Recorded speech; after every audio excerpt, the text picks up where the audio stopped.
Thanks, John. Yeah, we're just keen, obviously, with our current financial position and still we're needing more information on our budget for 25-26. We want to ensure we've got that real clear alignment for our strategic plan going forward. So looking for the board's agreement to defer with a target date of coming back in March, please. Is everyone okay with that, or any questions? Seeing nods. Jennifer? Thank you. I was just wondering what will happen about the consultation and engagement plan, please? Thank you, Jennifer. So our plan would just be to move that forward. So we've got plans in place, so we'll just shift the dates for that to ensure that we can still get that consultation, which is key going forward. We just want to reprioritise and make sure there's nothing that we need to change because of the financial position we're in. So, but yeah, we'll still absolutely do the consultation. We've got until at least June, so we have got time still to do that full public consultation on the plan. Okay, so I will hand over to Emma to do the housekeeping. Thank you, Chair. Good morning. Today's meeting is a hybrid meeting and we have some people in the townhouse and others participating remotely. This meeting is being recorded and published online after the meeting. Could all attendees leave their camera on but switch off their microphone when not speaking, but switch on both camera and microphone when you are invited to speak so that this is picked up on the recording. If you wish to speak, please use the raise your hand function or indicate in the meeting chat and I will alert the chair. In the event of a fire or other emergency requiring our evacuation, you will hear a continuous single-tone klaxon. You should proceed immediately out of the building via the designated exit routes, which are out via the door through which you entered and head back to the main staircase and down to the ground floor. On exiting the building, you should proceed to the Queen Street, where we will wait until clearance is given to return to the building. The closest toilets are located in the corridor behind the lifts off the main stairwell. It would be appreciated if mobile phones could either be switched off or put on silent mode. For anyone with hearing difficulties, there is a loop system in this room linked to the sound system if you wish to put your hearing aids to the T position. And I will now do a roll call. Councillor Cook, Chair. Present. Hussein Patwa, Vice Chair. Present. David Blackburn. Present. Councillor Wansell. Present. Councillor Fairfull. Present. Councillor Gregg. Present. Richie Johnson. Present. Jim Curry. Present. Jamie Donaldson. Present. Amanda Foster. Jenny Gibb. Yes, I'm here. Good morning. Thank you. Christine Hemming. Caroline Howarth. Present. Kenneth McAlpine. Present. Shona McFarlane. Phil Mackey. I'm here. Fiona Mitchell-Hill. Present. Debbie Eugen. Jane Russell for Maggie Hepburn. Present. Thank you. Thank you. Graham Simpson. Present. Alex Stephen. Present.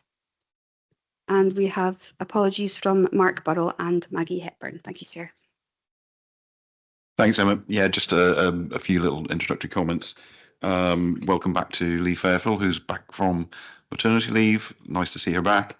And thanks to Councillor Allard, who is going to continue as sub, but was a substantive member while Lee was off.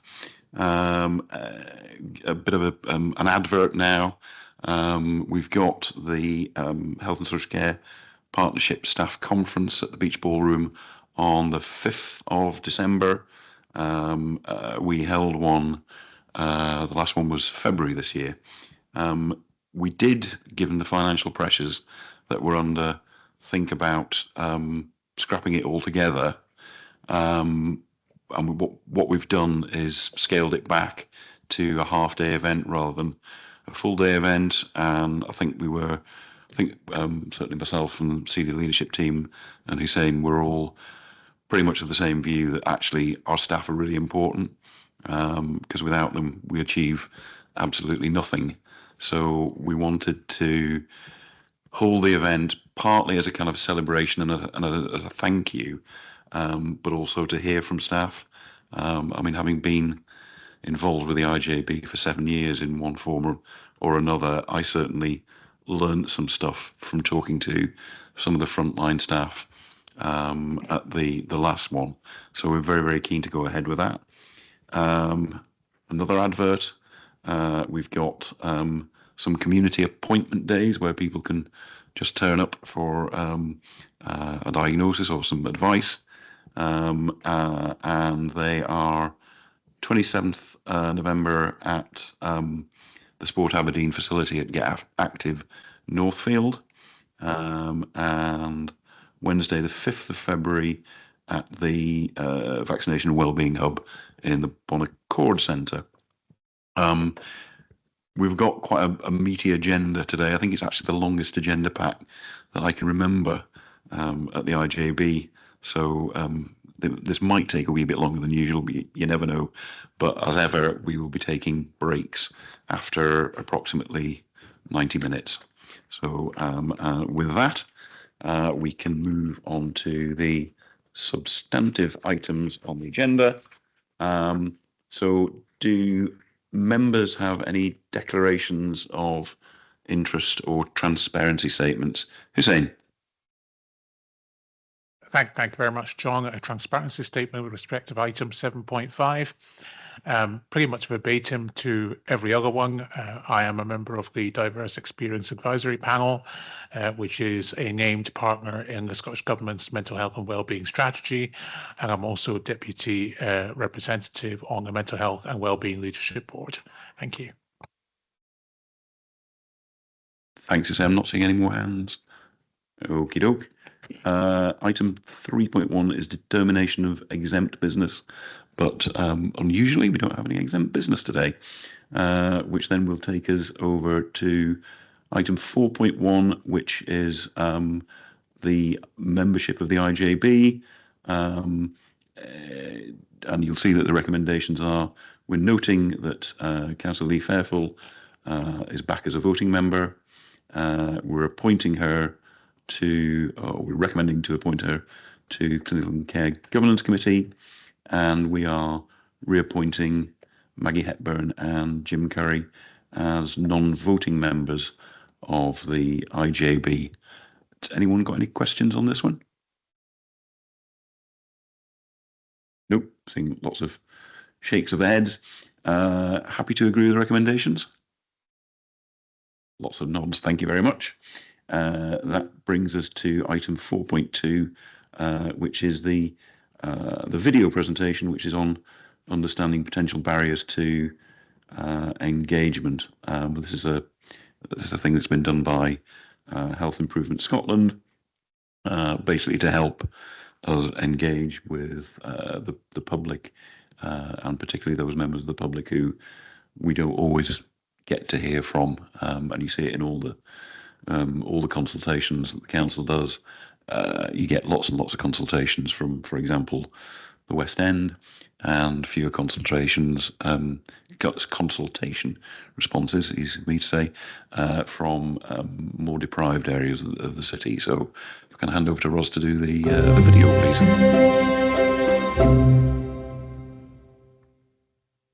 Common barriers that can prevent or hinder participation.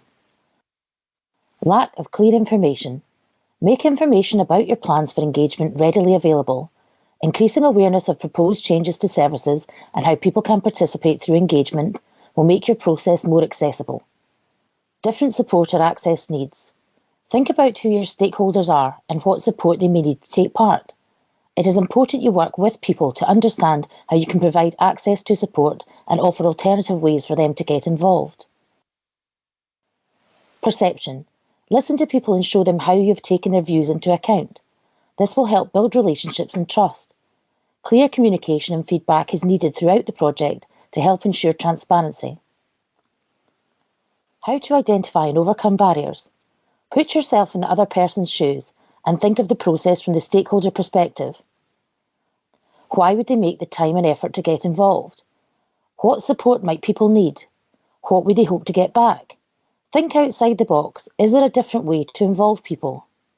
Carrying out a stakeholder analysis and an equalities impact assessment should help you identify any potential barriers, solutions, and support that people may require to fully participate. Understanding potential barriers to engagement and how you might overcome them will help the engagement process be more accessible and support effective planning, decision-making, and delivery of services. You can find resources and information to help you plan your engagement on our website, www.hisengage.scot.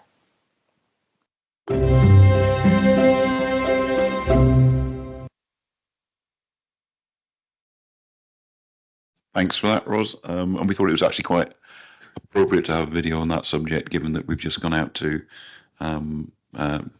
we just finished the date for consultation on the budget, and also it's kind of relevant to the GERFI item on the agenda. So that will bring us to item 4.3, which is the minute of the meeting of the 24th of September.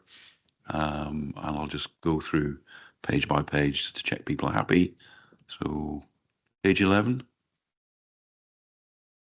page 12, page 13, page 14, page 15, page 16, page 17, page 18, and page 19. So are we happy to note that as an accurate record? Yeah. Thank you very much.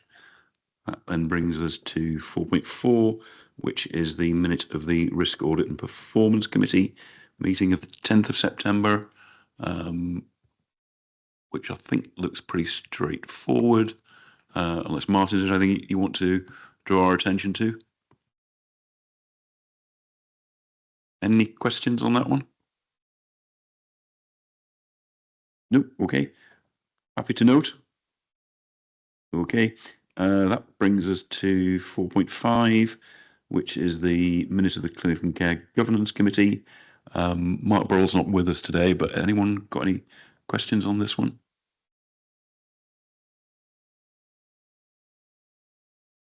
Not seeing any hands. So happy to note it. Yep, thanks. That brings us to the business planner, item 4.6. Any questions on this?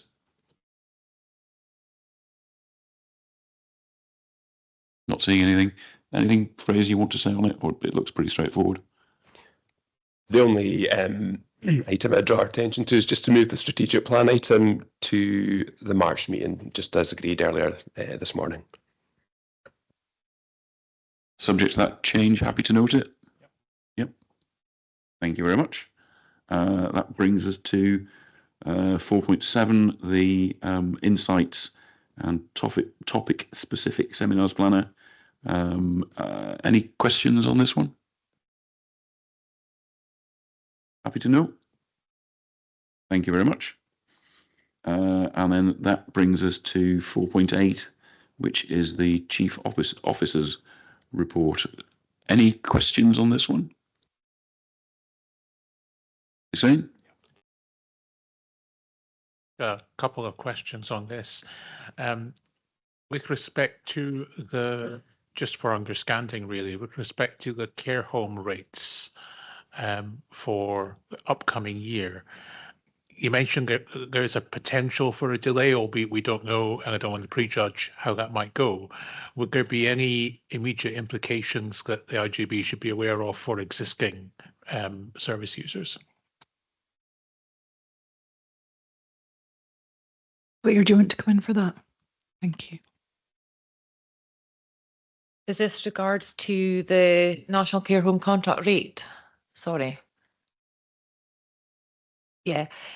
So at the moment, there's still negotiations. No settlement has been agreed, so it's difficult to answer the question in terms of the impact. We do know that A lot of the care homes at the moment are prioritising self-funders.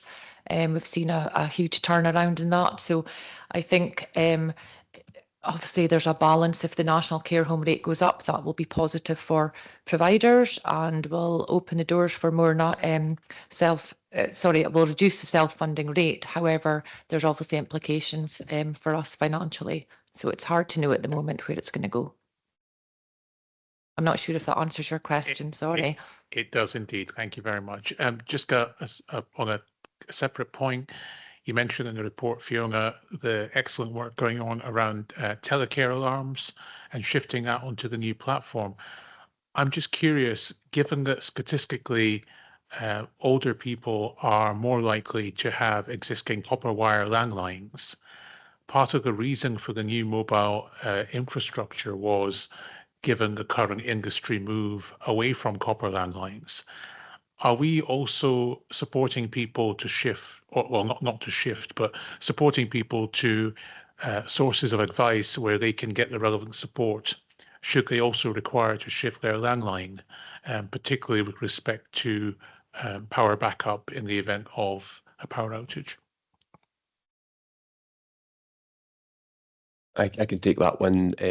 Hussein, I chair the Analog to Digital Programme Board for Aberdeen City.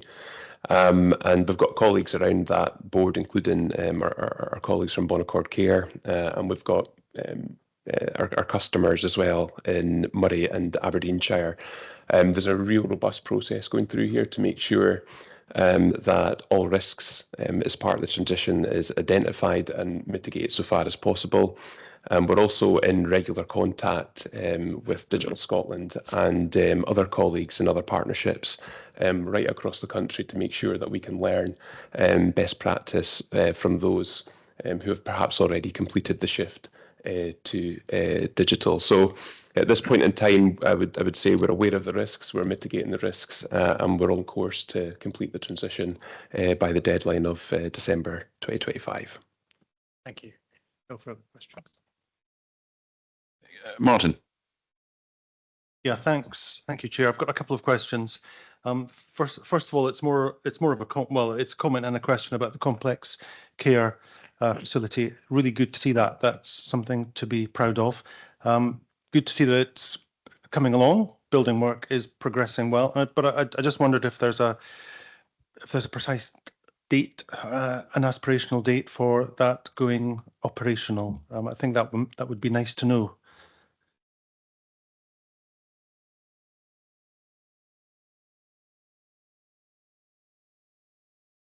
Martin, I think you've still got your mic on. Chair, yeah. So the indicative move date is 1st April 2025 for completion by the contractor. Obviously weather dependent, but that's the date that we're moving on. Okay, I mean, I know how flexible you have to be with timescales and so forth, but that's good to have that precise time as our ambition. So here's hoping that completes on time and that there are no complications. Thanks very much for that. That's something for us to look forward to. The next question was about point 7, the dietetics one. So there's mention there of action on diabetic diagnoses, and I just wonder, I mean, it just seems to stand on its own. Does that interconnect with the other work that's being done, particularly around health determinants, around healthy weight, healthy lifestyles, and so forth? It would make sense if it was all strategically interlinked. It's not obvious there. It probably is, but it would be useful just to have that reassurance. Fiona? So it is Phil's on the call. I don't know if he wants to come in, but it is all interlinked because I think that's one of the key things for us all to make sure it is connected. But I don't know if Phil wants to add anything else. Thank you. I can just, I think the simplest thing is to say, yes, I can offer that reassurance. We're currently working on establishing the whole system mechanisms across the city and with both health and social care partnerships and with IJB. So I think the simplest thing is we can provide an update on that interconnection at a suitable point in the future. Thank you very much for that. I think it's very useful to have there highlighted in the report the issue of diabetes.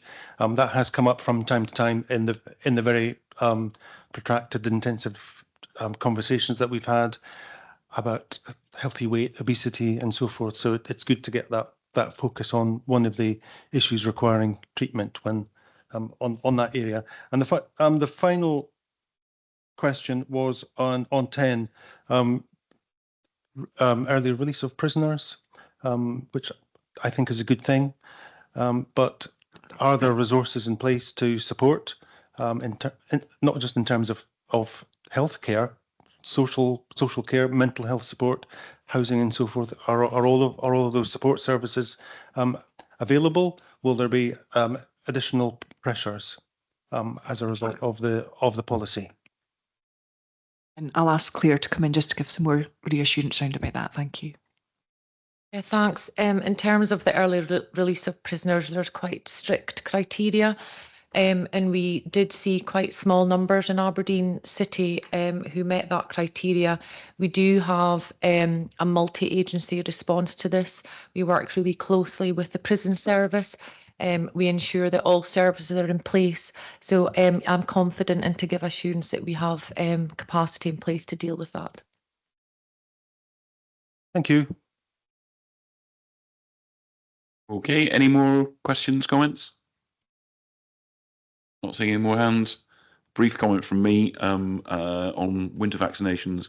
I had mine at the Bonaccord Centre the other week, and the staff were extremely helpful and friendly. Although I was disappointed to see a report that some staff at some of the vaccination centres have been verbally abused, which was a bit disappointing. I don't know whether it was in Aberdeen. It was a kind of Grampian-wide thing. I don't know if any officers are able to shed any light on that. Andy? Yeah, thank you, John, for your kind promotional comments. I hope that gets into the minutes. That'd be good. Yeah, I think it's probably fair to say that there has been some examples in Aberdeen City. I wouldn't want to go into the specifics of that here, but that does include some of our staff have been subject to totally inappropriate abuse. We have reminded everybody, the staff have reminded the potential people to be vaccinated. We have a zero tolerance policy. However, we have checked, and ultimately, although we have asked people to leave, they can come back, and we're obliged to provide their vaccination as a health service. So we have taken it seriously, and it does impact in the city. Thank you, John. Yeah, thanks, Andy. Yeah, I think all our frontline staff should be able to go to work without having any aggro directed at them. So yeah, that was just a brief comment from me.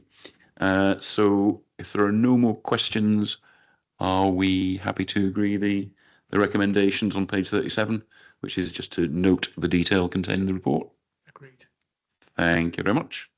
That brings us to item 5.1, which is on the recruitment and selection process for the new Chief Finance Officer. I think if anyone's got any questions, I'll pass them over to Alex. Nice to see Alex here again, just like the good old days. But as he's also Chief Finance Officer at NHS Grampian, and he's standing in here for us on a temporary basis, he can't do two jobs forever. So any questions on the report?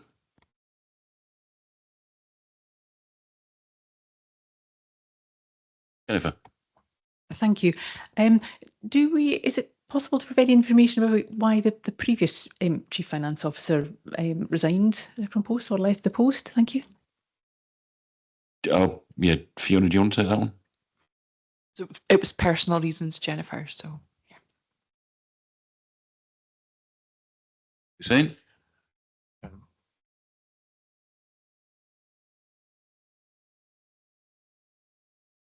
Screens are going to be right. Without obviously wishing to tread into anything that's confidential, I think it is worth asking the question as to what we can do in terms of making sure that anyone who applies for a position is aware of the resilience aspect of the role that they're taking on. These are undoubtedly difficult roles. There's not only the on-call aspect that comes with it, that takes you over and above the hours that you would be working in the office, but there's also, it's a very multifaceted role. And I just wondered, Fiona, if you wanted to say something about how we're making sure that we give candidates who wish to apply the best opportunity to get the best outcome, but that we also support anyone who eventually does come into post on that resilience aspect. Thank you, Hussein. And just to give reassurance that there is a strong induction process that we have in place. And Fraser and I also have a commitment that we will meet with any new members of our SLT every week to ensure that they are getting that additional support from us. And the resilience, I think we've got lots of support round about if there is any additional support that we need from our OD team and others within NHS Grampian as well as the council that can help. Thank you. Thanks, Fiona. Any more questions? Can't see any more hands. In which case, are we happy to approve the recommendations? Thank you. That then brings us on to 5.2, which is the proposed meeting dates for 25-26. Any questions, comments on this one? Okay. Happy to note and approve the dates. Thank you. That is brings us to 6.1, which is the getting it right for everyone and putting people first agenda item. I think Shona is going to introduce and then hand over to Luann. And nice to see Luann back at the IJB. Again, as I said about Alex, it's just like all times. Thank you very much. In Aberdeen City Health and Social Care Partnership, we've got a proud history and continue to build on our relationship with the people with lived experience to ensure that we're getting it right for everybody. So we are delighted to continue to be a pathfinder for the getting it right for everybody work across Aberdeen City in connection with Aberdeenshire and Murray, as well as other partners across Grampian. But we're also delighted that NHSG have pulled together an initiative called Putting People First, which we will go through in a presentation in a little while. There's several appendices attached to the report for your knowledge and understanding, which is worth a wee read through, and there's also a video embedded into the presentation, which due to time constraints we don't plan on playing today, but it was a video that was produced by the Alliance on the work of GERFI. So I'll just hand over to first Luann and then Amy, who'll take you through putting people first and then getting it right for everybody, and then we'll come back if there's any questions. Thank you. Thanks, Shona. I'm Luann Grujon, Strategic Development Manager for Colleague and Citizen Engagement with NHS Grampian, and here to just give an overview of the Putting People First approach and how we're really working collaboratively in Aberdeen City to take this forward. NHS Grampian's plan for the future describes an ambition to create a more balanced system, which has a greater focus on wellness. The Putting People First approach has been developed to help make this ambition a reality. Putting People First is all about building relationships with communities and creating two-way ongoing dialogue to help us create more preventative and more sustainable models of care. Putting people first is not a shiny new thing, but actually a long-term piece of work and a commitment to change culture, to have a different type of conversation with our communities so that we develop and reform how we deliver care based on what really matters to people. And we're starting now just with testing new ways of working over the next 2 years with a real focus on ongoing evaluation and learning as we go. We recognise that to succeed, this needs to be absolutely developed with the local health and social care partnerships, community planning partnerships, third sector, and of course our communities at the centre. Today we are hopefully demonstrating to you how we're approaching this together by joining up the GERFI work that's already happening in Aberdeen with Putting People First. Sorry, I forgot about the slides. So the second slide, which is one of the river, is really just a way of articulating that we know that there are big challenges facing health and care at the moment. And I think Desmond Tutu's quote here really resonates with me and is really at the essence of putting people first. And that is that there comes a point when we need to stop just pulling people out of the river. Some of us need to go upstream to understand why they've fallen in. So we're really wanting to try and get those different conversations that really understand people's health in the whole context of their lives. So the next slide shows the approach that we're taking, and there will be opportunity when we have an insight session in January to dive into a bit more of this in detail. But the 4 principles essentially are that we want to put people first in everything we do, embed lived experience into business as usual practices within NHS Grampian. We want to collaborate always, and we recognise that NHS Grampian has a role to play, but as part of in a much bigger system which influences people's health. We also recognise and value the importance of connecting with people where they are comfortable and using trusted networks to hear what really matters to people. The 3rd principle is about valuing each other as equals, and by that we mean that we want to create the conditions where lived experience expertise is seen as equally valid alongside our clinical expertise and our wider workforce. The final principle is about caring about building a shared purpose and learning together, and this is all about being really willing to test new approaches and work in real partnership with the public to do this together, and being really transparent about what works and what doesn't, and how we can learn and evolve approaches together. So the next slide is about our work streams. So there are 4 work streams that are outlined in this slide that we're taking forward across the whole system in Grampian. But today I wanted just to focus on the community appointment days, which is the 2nd priority area here around developing community-led health responses, just to bring to life how we're approaching this. For those who don't know, community appointment days are about starting with a conversation with each person about what matters to you in the context of their whole life. Community appointment days bring clinical services into community spaces and provide people the opportunity to engage with a wider range of health, care, social and peer support to help people not only better manage their health conditions, but also improve their overall quality of life and improve their connection to their local community. A community appointment day is co-designed with people from lived experience from the start, so what is offered is relevant to the people who will be attending. We know from elsewhere in the UK that this has been shown to be effective not only in improving the experience that people have of attending for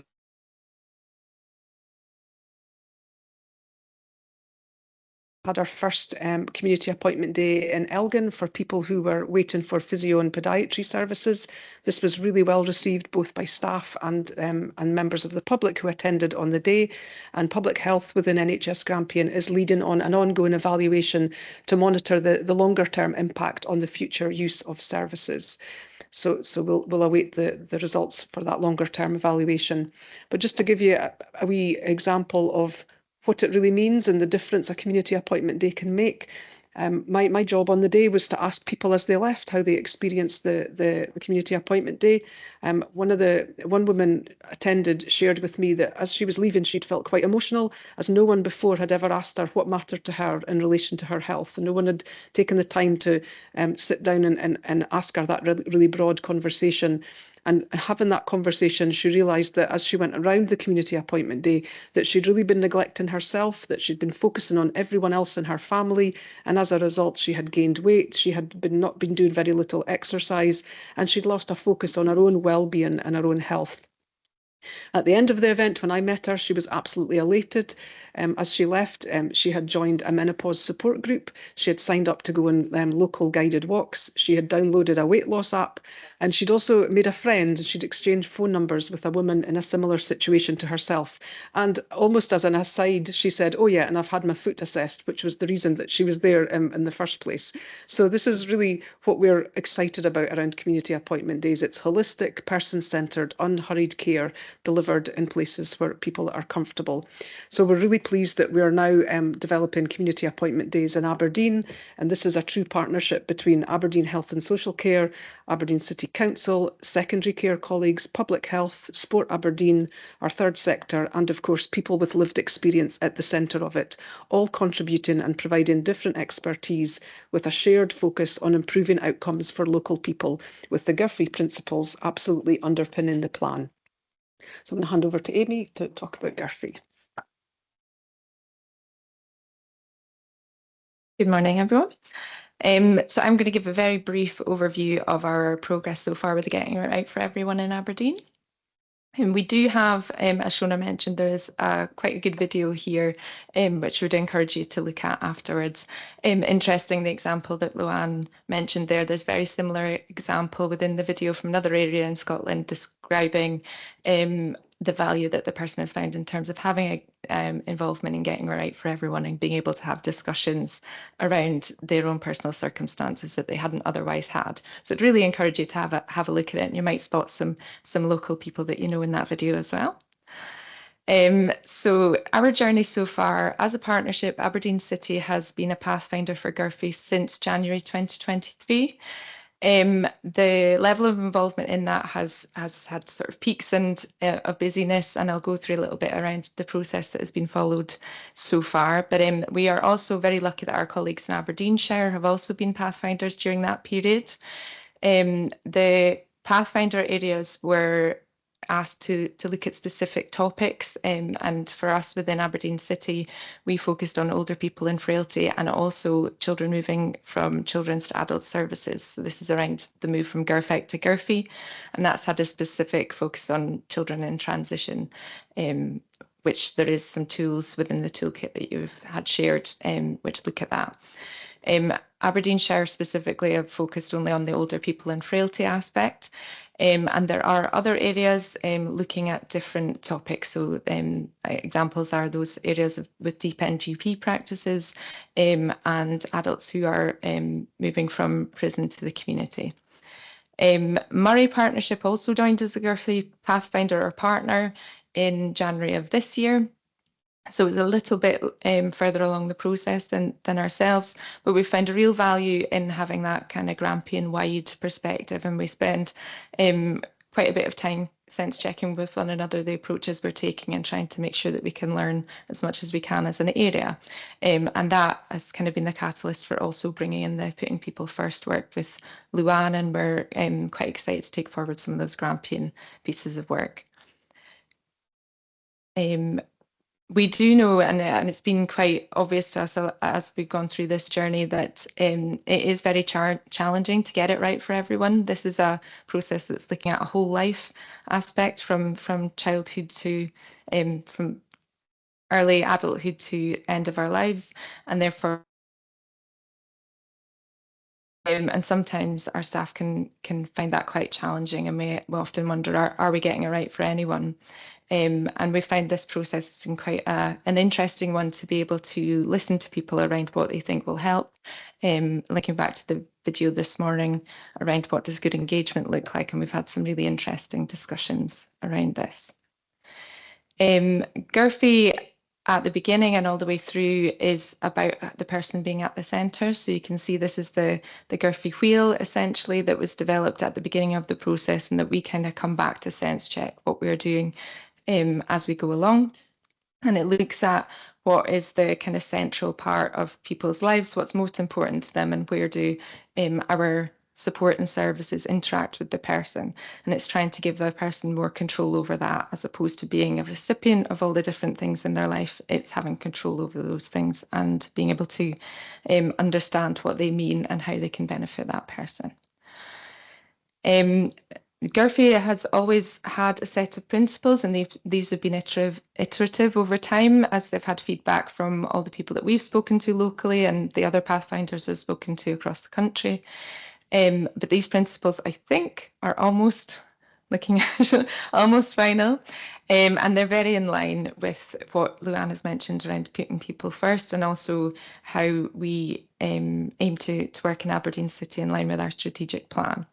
So the first principle is around people having information to make decisions about their own life, and that they're supported to understand the options that are available to them, and that's across all health and social care support. And more recently, the GARFI principles have been looking, the national team have been looking at how they expand that beyond health and social care into community spaces and other areas where people need support in their lives.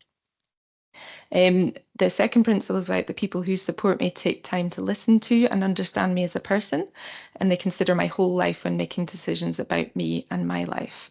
And there's within the toolkit, there's various things in there that the My Plan document and the team around the person information that help people to look at that and to consider how they can be best supported considering their whole life circumstances. Third one is I know that I can be clear about what matters to me, and I trust that my choices will be respected and understood by the people who support me. Our fourth one is that services and support I receive are based on a foundation of kindness, dignity and respect. And that's certainly been the sort of feedback around the interactions that people have with our staff, and making sure that that is how we are always working with people that we support and one another. And finally, it's around the people in public services involved in the conversations around my life work together with me to share information and develop a clear understanding of how to support my well-being. And that ability to share information across health and social care will not be a surprise that that came up as quite a strong theme around the GIRFE work, that we can do more to be able to share information with one another for the benefit of those we support. The process itself has followed the Scottish approach to service design, and we've worked with the Scottish Government and the other Pathfinder areas, as I mentioned, since January of 2023. We're currently in the sort of final stages of develop deliver phase in this diagram. So all the things that were within the toolkit have been developed through a series of both engagement sessions with members of the public across Scotland within the Pathfinder areas, and our national sense making with the Scottish Government design team. The process itself, whilst it looks very neat, has not been linear, and there's been lots of backs and forwards and ups and downs, as you'll see here, as we kind of test and speak to people around the things that are being developed through this, and we're still in that process. So the things that are in the toolkit that you've had shared with you today are still iterative, they're still being developed, we're still getting feedback from people as they're beginning to use them or to discuss them with people around how they could be better improved, changes to be made. But we do expect that the Scottish Government will launch a toolkit, I think the beginning of December, for wider distribution across partnerships across Scotland. This just to demonstrate that there were a range of themes that came out of the wider sense making. The toolkit covers some of them, but there are wider work across Scotland that the national policy team will be taking forward, particularly around digital infrastructure. And our partners in Moray are doing some interesting work in that area, but there's still a lot to be done. As I mentioned, the toolkit is within the pack, so I won't go through too much all the different things, as there's a huge amount of information in there. But we do have members of our project team and wider health and social care staff testing these things out, discussing them with the people that they support, considering their own practice with these in mind at the moment, and we're providing sort of ongoing feedback to the Scottish Government about that. Just trying to link with Luann and the community appointment days, the work around the community hub that's included within the pack it's very in line with, there's a set of community hub principles which Luann and Shona are working to incorporate within the community appointment days. So there's a lot of things that are perhaps not brand new, but that we want to make sure that we're coordinating and collaborating to make sure we embed the things as we go along. And as I mentioned, we're continuing to implement locally. The Scottish Government, we expect to launch a toolkit in December with a view to national rollout being complete in 2025. Thank you. Thanks, really interesting presentation, and a lot of good, encouraging stuff in there. Any questions? Martin? Yeah, thanks. Thank you for the really interesting presentation, and in particular, thanks to everyone involved, all the team who managed to ensure that we had the Pathfinder come to Aberdeen. I think that's really positive and encouraging. I think it's really helpful that GIRFE is based around those values, those broad aspirations about kindness and goodness and respect. I think that that's a really solid, important foundation for the whole process. So the paperwork contains information about the toolkit, which I have to confess I found somewhat complex and hard to imagine how it's implemented. But having heard that there are interventions, there are community events and so forth, it's there is clearly really good work to action Garfey locally. So the question was really around that practical side of how is it rolled out. So there have been really good interactions, and we've heard in individual cases. Is there a territorial approach? Priority areas, and if so, how are we going to maximise the reach of the Garfey programme? Because I mean, it's been very successful. GIRFEC was very successful in the learning environment. So it comes with a lot of expectations that we do have a really positive process. We've got a really good model, but we want to know that it's going to be productive and help people.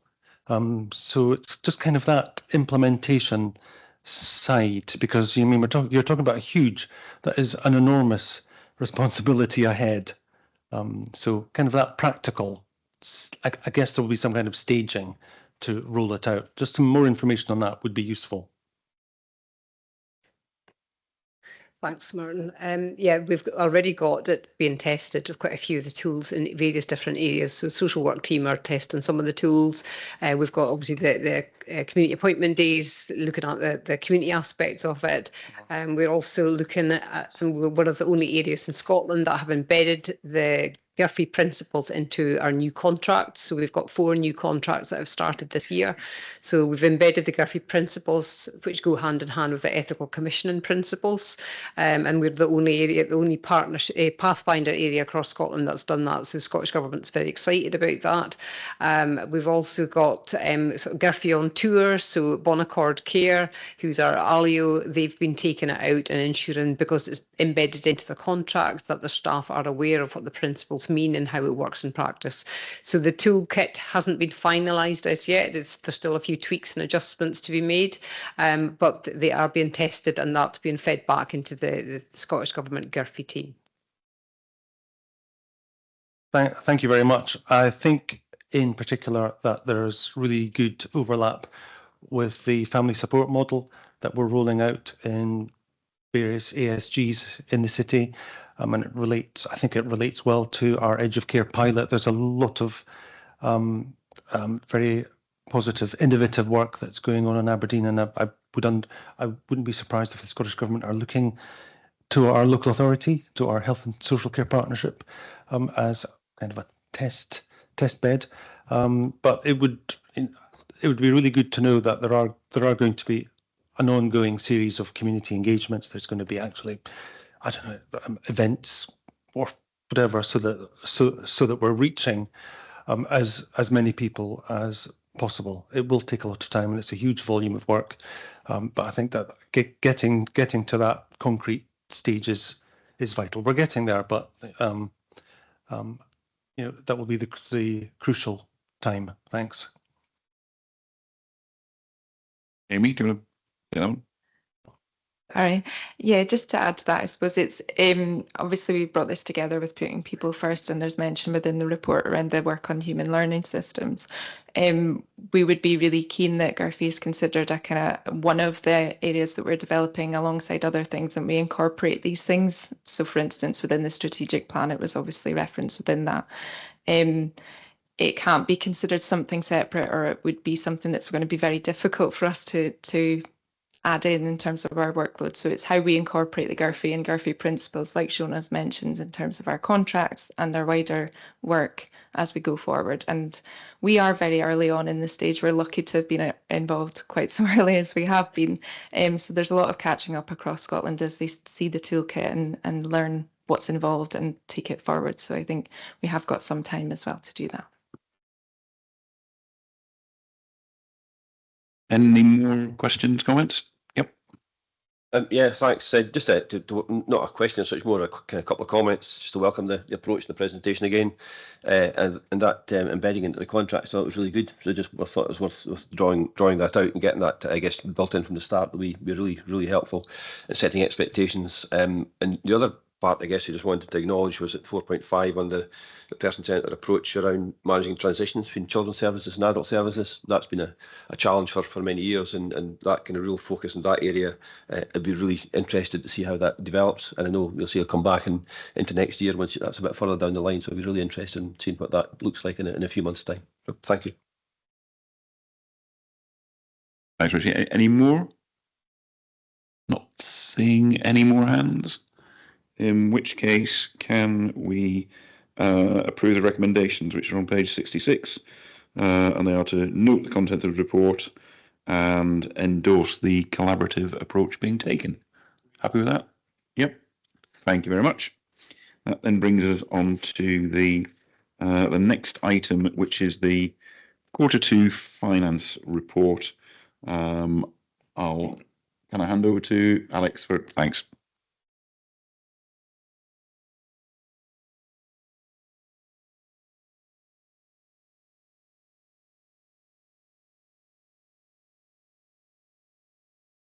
That's good. Thank you. Thanks very much, Chair, and it's good to be back in Aberdeen City again. Really pleased to present this paper, although the financial position in the paper is challenging. As you can see within the paper, there is £10.7 million of an overspend forecast for the whole financial year, and that's the latest projection we have at the 30th of September. The reasons for the overspend are clearly identified in paragraph 4.3 of the report, and in Appendix A, the senior leadership team have developed a recovery plan to help to recover that financial position by the end of the financial year. Very little else for me to say in relation to the report, because I think it's quite clear in terms of its contents. I do think that over the next 3 months that we might need to have a look at some budget realignments and environments, and I'll pick that up with the senior leadership team.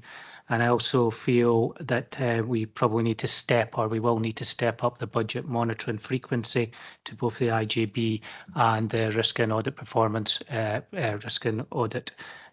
Performance Committee, and that's certainly something that's been highlighted by the external auditor, and I fully agree with that, given the financial situation that we find ourselves in.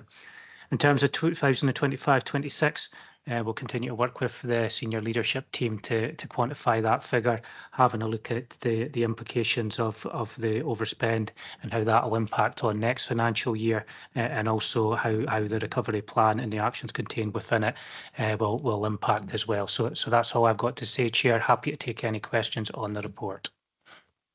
Thanks, Alex. I think it's also fair to say, and it's mentioned in the report at paragraph 4.13, that we're not unique. Indeed, every IJB across Scotland is facing similar challenges. And in the Accounts Commission report that's mentioned in that paragraph, the Accounts Commission said that IJBs are facing unprecedented pressures, challenges, and uncertainties. They also said they'd like to see a greater shift from hospital spending to community spending, which I think is a good thing. And I think that doesn't mean reducing spending on the hospital sector. I think it means any extra money that we get from Scottish Government would be best directed in the first instance to social care and to prevention and early intervention measures. And the Accounts Commission were also very complimentary about staff in IJBs across Scotland. They said that staff are committed and driven, but under intense pressure. So that harks back to one of the reasons we're doing the conference and event on the 5th of December. We recognise that is the case. So sorry, that's rambled on for a bit. Anyone got any more questions, comments? Martin? Yeah, thank you. Yes, clearly clearly the future ahead will be challenging financially, and so we will obviously require some very careful structure for planning and budgeting into the future, so that we know that we have got sustainable decision making. But I just wanted to ask about the recommended use of reserves there, which will help us this financial year. But I just wanted to check, are we following, broadly speaking, usual policies on reserves, where to the outsider it might look like quite a substantial amount of reserves, which would therefore naturally be put to good use to tackle our funding gap. But just to have that reassurance that that we're following policies on reserves, and that we still will have a safe amount, a safe ratio of reserves, if we agree this financial plan today. Alex, if you want to take that one. Yeah, thank you, Martin, for the question. I think I mean, the use of reserves is obviously something that needs careful consideration, as you've highlighted in your question. If we refer back to the national position, there are a number of IJBs that don't have reserves as it sits at the moment, and are basically working in that kind of environment. That's not a position that we would ideally like to be in. But as it's also mentioned within the report, that if the overspend continues and there is no recovery and there is no reserves, then the partners would be expected to pick up that deficit. So what would happen during that process is, when we get to the end of the financial year, if there was still an overspend on the IJB, then we would be looking at all the uncommitted reserves to go against that, to cover that gap off. That's the standard practice in terms of how we've moved that forward in other IJBs within the area where we've come up against a similar situation. Now, there is something that the IJB may wish to consider, is when it goes through its budget setting process, what level of reserves it would like to have for 2025-26. That'll be an extremely difficult decision for the IJB, because there will be significant financial pressure, which is highlighted within the report, in terms of 2025-26, and to replenish the reserves in 2025-26 will mean that more savings will be required during that period, in a time when you're already going to be making quite difficult decisions, or very difficult decisions, in fact, in relation to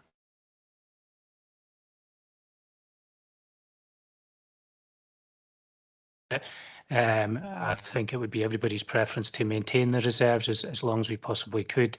Aberdeen City certainly had a good evidence of that in the past, and really as we go into the budget planning for 2025-26, that's the sort of considerations that will be required to be made, particularly, and I think the point, Martin, that you were making as well, in relation to how the transformation of services sometimes takes a little bit of time, and one of the major challenges in the whole of the health and social care setting at the moment is that lack of transformational funds to allow new models to be tested and implemented. So I hope that gives you some reassurance. Yeah, thank you very much for that very thorough response. Yes, we have considerable challenges ahead to tackle some of those overspends, the pharmacotherapy one in particular. Would be surprising. Well, it's slightly surprising to think that other IJBs might have no reserves, or because that's your safety net. So I would imagine that going forward, we would be wanting to think about minimal amounts of reserves rather than none. So yeah, we have very difficult, challenging discussions ahead. Thanks. Okay, I think Jennifer had a question, and I'll bring Richie in. Thank you. I've 3 questions about the action plan, if I may. The first one is about reducing the costs of social care, and then there's an option to implement a threshold for care at the national care home contract rate. And I wondered if a bit more detail could be provided on that, please. Yes, thank you for the question. In terms of the threshold, so the national care home rate, as you know, is for care homes. For care at home, there is no agreed national rate for care at home. So when a person chooses to remain at home, the costs can be quite significant. So we are scoping out whether we put on a threshold for care at home, like we have the national care home rate. That, of course, would have to be reasonable and defensible. So we would be on a person-by-person basis, ensuring that their needs are met. But where they are choosing to stay at home, then we have to look at whether they contribute to some of that assessed needs or not. So we're going to be scoping that out. Thank you. I also have a question about pausing recruitment and associated backfill, but for exceptional circumstances. And I was wondering, has there been analysis of the different costs of using overtime agency staff and bank staff to backfill?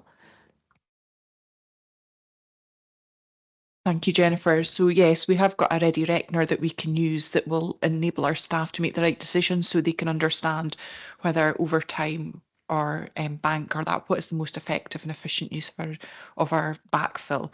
So we do have that readily available for all our team leaders so they can make an informed choice about that. Yes, thank you. I just had one final question, and it was about the final stopping non-essential spend on equipment. I was wondering if more detail could be provided about efforts to increase recycling and I imagine reuse, and whether an example or two could be provided. Thank you. Thank you, Jennifer. So we obviously have our joint equipment store with Bonaccord Care that provides all our community equipment. So what we are doing is we're just making sure that all our processes are robustly in place around about that. So we already absolutely do recycle equipment that's appropriate. Sometimes it's actually cheaper not to recycle equipment. So we're just going back around the houses and making sure everything is robust as it needs to be to make sure that we're doing that safely and ensuring that we can still deliver the services. But our equipment budget is significantly overspent. We've been working really hard over the last number of years about the home first ethos and keeping people in their own homes. So that is definitely impacting, and also bariatric equipment as well has seen a significant increase in costs for that equipment as well. But we're working with Bonaccord Care really closely to make sure we're doing everything we can. Thank you. Okay, Richie. Yes, thanks, John. A couple of comments then. I got 3 questions as well. I guess just to acknowledge really difficult circumstances again, and I guess what we're trying to do is to find the best balance in terms of balancing the budget, but also the capacity of the teams, the staff to manage the pressures and demands. And also, additional comment was around, I think Alex, you referenced the 25-26 budget and the deferral of the strategic plan. I think it makes sense in this context just to give us a bit more time to think about what the implications for next year and beyond will be, both in service and in financial terms. So I think we can't underestimate the impact on future years' planning. 3 questions. One's around, I guess, the accepting that we do need to take action quickly and accepting that we need to try to balance the books. I guess just that eyes wide open piece around the risks and implications of the savings plan, and particularly in terms of that whole health and care system. So a little bit more, I guess, information that would be helpful just now, and then I'll maybe come to the other 2 after, John, if that's okay. Yes, so thank you, Richie. And it's definitely something that we're looking at. I mean, Alex and I this morning have been at the Chief Exec, NHS Grampians Chief Exec team, and some of the conversations that's just there is that whole system response to this and how do we enable financial balance, because obviously our other health and social care partnerships in Grampian as well are looking at this. So we're very mindful of the impacts that we can have across the whole system on decisions we make if we make any decision in isolation on ourselves. So there's definitely that, but it's not easy, but I think the conversations are happening on a regular basis, and I mean at least weekly, to really think about what is it that we need to do to enable us to try and get where we can towards financial balance before the end of the financial year. Mindful it really just gives us 4 months, so a lot to be done in that time. Yeah, thanks. And actually, that leads nicely on to the second and third questions were connected. There are only 4 months left of this year, so I don't underestimate, I think, the challenge of making that level of saving in that space of time. So I guess just maybe, I think you maybe answered it already, but that kind of a comment on the deliverability, achievability of that level figure would be helpful. And I guess connected to that, my final question is going to be around, I guess, how we monitor the progress between now and then in terms of any additional information that we might get or have just around how that's going, just to get, I guess, sense of both the achievement of savings, but also, I guess, any impacts we just need to be aware of, I guess, as the process moves forward. Thanks.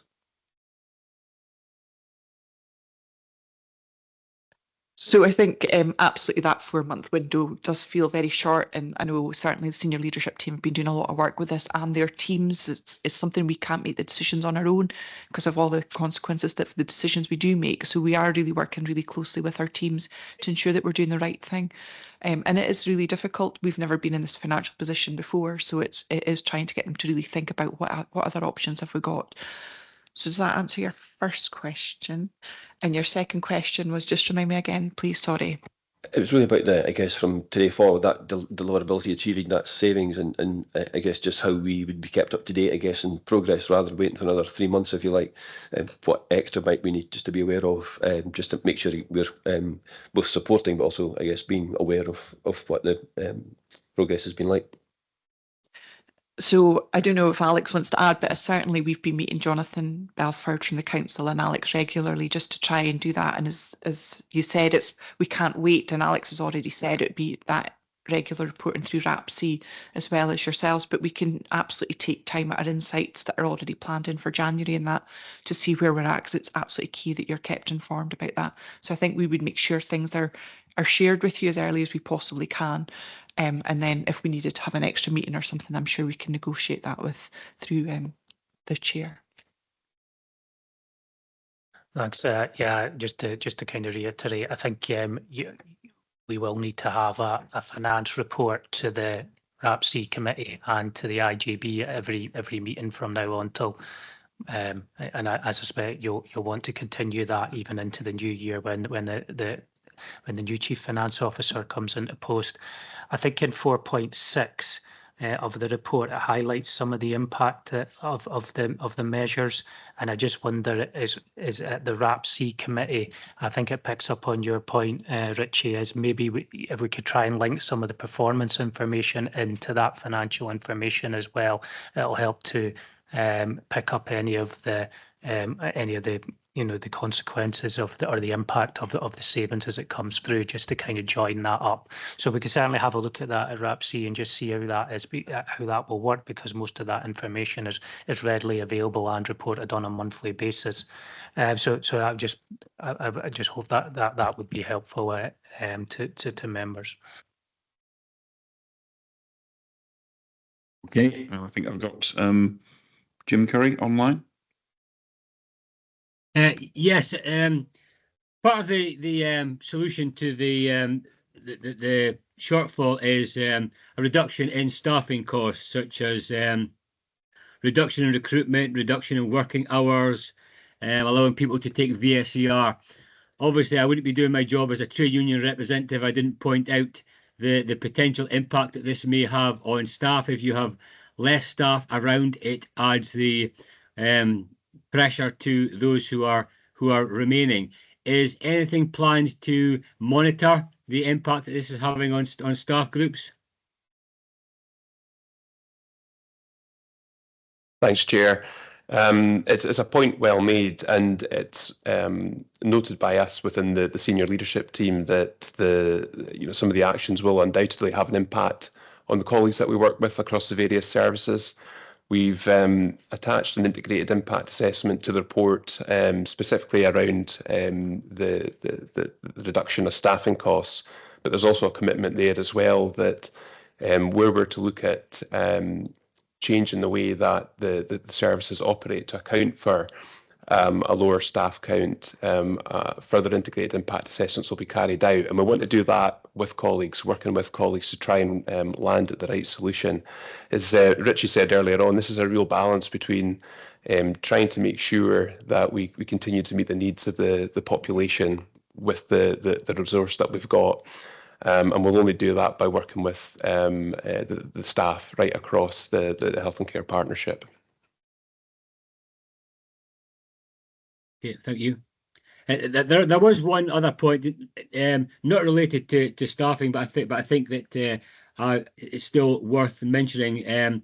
There was reference to the possible increased rate of delayed discharge. Now, I know that a lot of work has been done over the years around delayed discharge.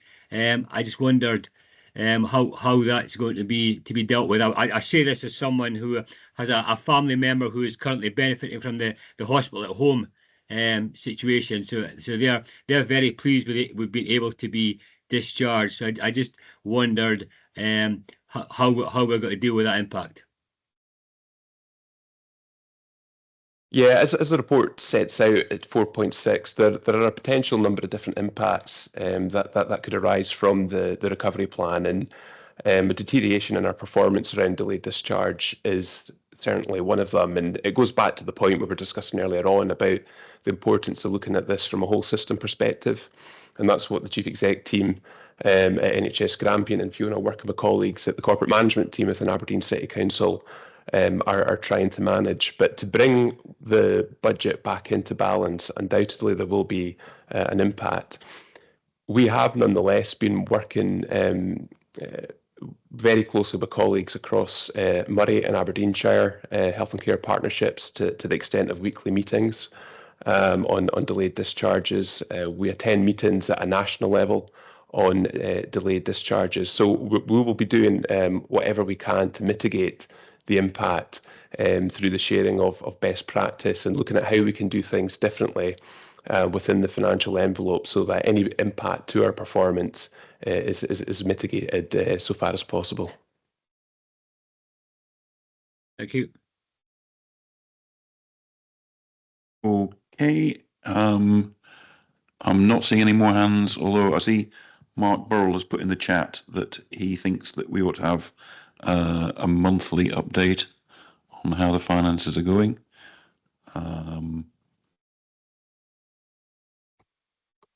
Yeah, we'll have a look at that one, Mark. Certainly, we've got differences in time in how the two organisations and when they kind of pull that together. But we can certainly have a look and see what we can do in that regard. And as I say, I think there is definitely something about just stepping up the visibility, and I'll work with colleagues within the finance teams to see how we can help to provide you with the information as quickly as we possibly and get that information to you as quickly as we possibly can. Okay, any more comments, questions? Not seeing anyone else wanting to come in. I think I'd like to say thanks for all the questions, because I think there's some very well made points there. We definitely do need a whole system approach. And in terms of Jim's point about the impact on staff, we do need to be very, very mindful of that, because we know staff are already working their socks off. And if we've got fewer staff and we know what they're like, they don't take enough breaks. If they work themselves into the ground, we'll be in an even worse position. So we do need to keep a very close eye on that. So having said that, the recommendations are on page 148. And I was going to suggest that we add another recommendation that basically says every IJB meeting and every RAPC meeting has a finance update going forward. Would people be happy to include that? Yeah, I think that's a very logical addition, because C is very positive, where the NHS Grampian Director of Finance and the City Council Chief Officer meet up, but we want to have feedback. So what you're suggesting will provide us with that information. Thanks. In which case, are we happy to agree, subject to that addition? Thank you very much. That then brings us on to 6.3, which is the audited final accounts for 23-24. Alex, do you want to introduce this? Yeah, thank you, Chair. I'll just say a couple of words, and I'll invite Michael Oliphant in, who will give some information from an Audit Scotland perspective. But I think you had your unaudited final accounts at a RAPC meeting on the 4th of June, and you can see within the accounts and it comes back to the point in the previous paper, the level of reserves reducing by £17 million. Some of that reduction, or £11 million of that, has been due to an overspend on mainstream services last year, and the rest is has been as a result of the planned use of reserves. So it's just worthwhile just kind of reflecting on that as we move forward. As I say, I'm not going to say much more than that.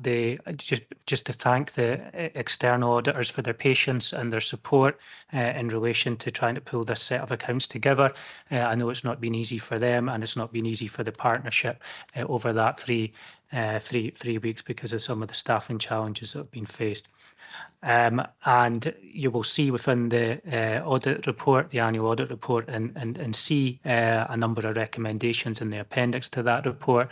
These have all been responded positively to by the partnership, and we'll continue to work our way through those, making sure that updates are provided to RAPC on progress throughout the year. So I'll just pass over to Michael now, who will take us through his annual audit report. So thank you, Michael. Yes, thanks very much, and good morning, everyone. I think probably what I want to do is just touch on a little bit on the audit opinion, which is arguably the kind of key issue when it comes to auditing a set of financial statements in an annual report. It's worth just saying, so the report that we've got in front of you this morning, it's in draft, but it will be finalised once the accounts are certified, and all going well, that should be sometime tomorrow, just following our final checks. So my proposed audit opinion, it covers three areas. It covers an opinion on the financial statements and whether they've been prepared in accordance with relevant legislation and guidance. It also covers, there's also an opinion on the audited part of the remuneration report, and there's also an opinion which covers the management commentary in the annual governance statement. So I'm really pleased to say there are no modifications to my proposed opinion, and my proposed opinion will be unqualified. So the report that we've got today is for the board, but it's also for the Controller of Audit. It covers all the significant issues and judgments that we've made in our audit. Auditing standards require us to communicate these findings to those charged with governance, and that includes our view on the qualitative aspects of the IJB's accounting practices, as well as the quantitative nature that you associate with annual accounts. So significant findings are outlined in the report, starting from page 9. We've also, as was highlighted there, that we've got a number of recommendations, probably more than we would expect to have. Recommendations for actions detailed within the appendix 1 of the report. So it's really important action is taken across all of these areas, particularly those that were highlighted last year. And we'll come back to look at these as part of our audit next year.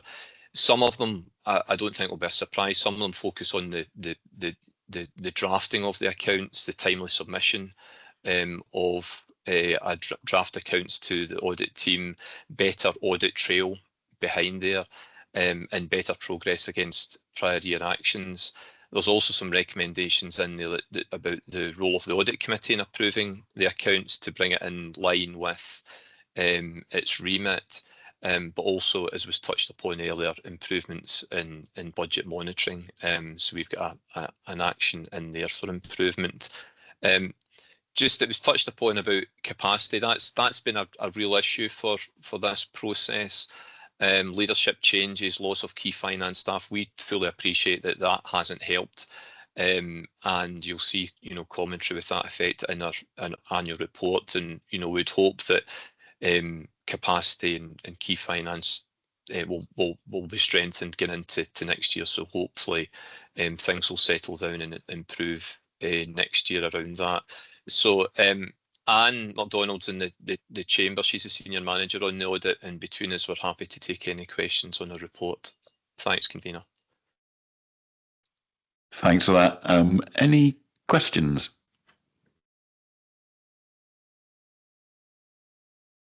Not seeing any hands on this one. Oh, sorry, Jennifer. Thank you. I had a question really about the monitoring of the sort of recommendations and the management actions and timings. How will those be monitored? Fraser? Yeah, just following on from the consideration of the last item, I'd be intending on taking updates through the Risk Audit and Performance Committee at each meeting until the actions are closed out.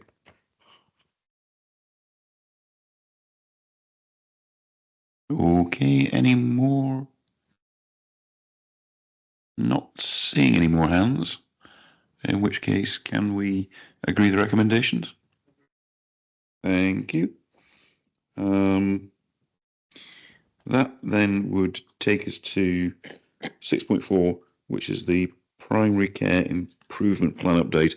I note that we've been going for just shy of 90 minutes. So what I'm proposing is we take a 10-minute comfort break now and resume at 11:32, so that we've got, I think the PSIP update report is important, so I wouldn't want to curtail that or have it dragging on. So let's take a 10-minute comfort break now.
nearly there.